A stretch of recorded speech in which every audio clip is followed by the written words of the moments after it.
Typically, in the final hours of a presidency, the incoming and the outgoing president engage in several activities together, but not a lot of that is expected this time around. In fact, we haven't heard much word from the Trump camp as of late.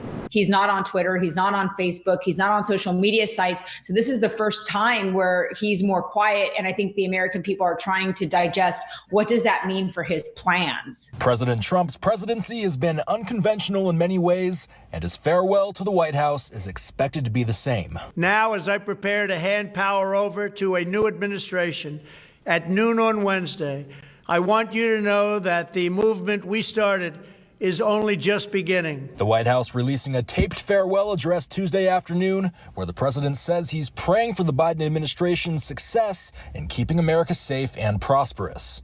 There was no mention of how Trump will spend his final hours as president. There's been this percolation. Is he going to try to pardon Steve Bannon? Who else in his inner orbit that has now been charged by the federal government is he going to pardon? ABC News reports President Trump is expected to reduce penalties for crimes to as many as 100 people, including names unfamiliar to the American public, as well as politically connected friends and allies like those he's pardoned in the past. The president is also expected to skip several presidential customs on his way out. Typically, the new president comes over to the White House and they have either tea or something to eat. That's not going to happen. Typically, they ride over in the limousine to the inauguration. That's not going to happen. President Trump will not be attending President-elect Joe Biden's inauguration, instead choosing to hold a farewell event at Joint Base Andrews on Wednesday morning, just before getting on Air Force One for the final time as president and flying to Florida. I go from this majestic place with a loyal and joyful heart. Some expect Trump to continue breaking traditions post-presidency.